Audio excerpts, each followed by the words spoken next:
Welcome back to the USHRA Association Monster Truck Challenge, and this time we're featuring the equalizer, the guy who wants to be #1 in the world, David Morris. And truck owner Gary Cook tells us how it all started. At the time they started with the monster trucks, just, crunching cars, I was in tractor pulling. And, of course, we was at a lot of events that they were at, and then they started to race them, and then I got interested because I have a racing background. Tell us about that background.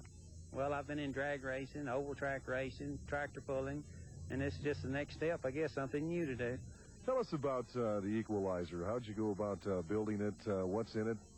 Well, at the time we built it, it was built back in 1988 and has been rebuilt a lot since.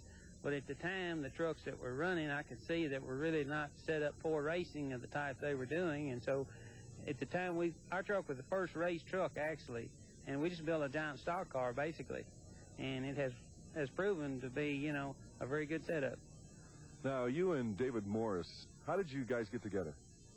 Well, he lives and breathes monster trucks, and I had one, and so it was just natural. We both live in the same community, and it was just natural we came together.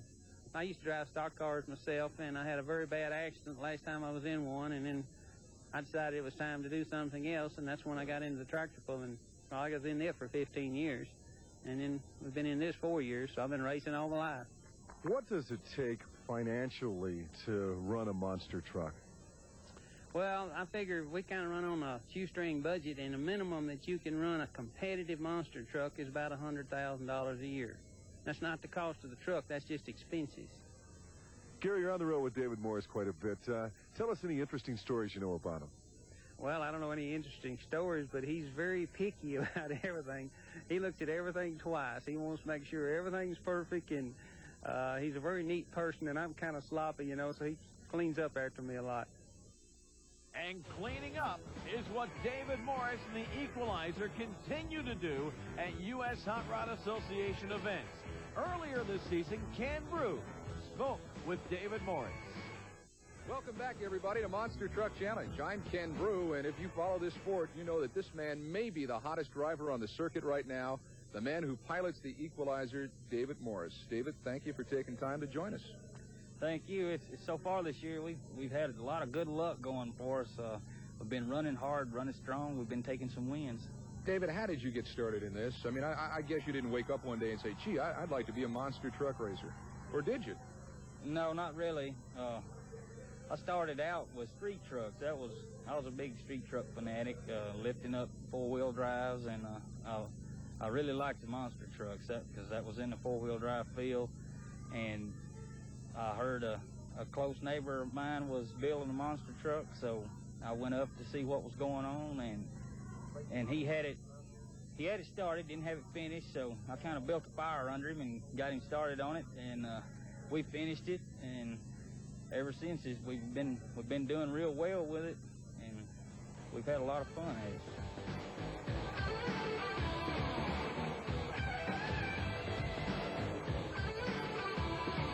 Where is home for you? Where do you go when you're not on the road here racing? That's Springfield, Tennessee. Springfield, Tennessee.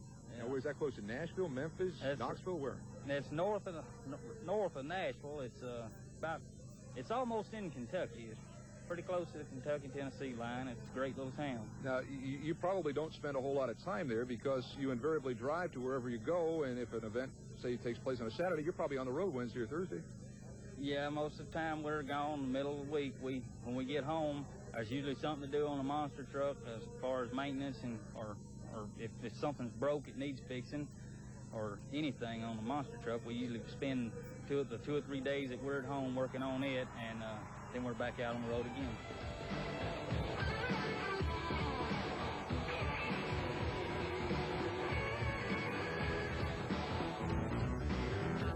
I bet you're a pretty big deal with the kids in Springfield, too. They all know you drive on the monster truck circuit?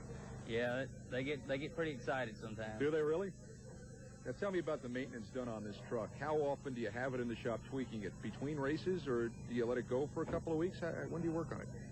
The truck, when we're at an event, we'll go over the truck and look for anything that could be damaged after every run. And when we get the truck home, it comes out of the trailer every week, and we go over it and make sure that, or look for something. Sometimes there's something broken. You don't just see it at the event, you can find it at the shop.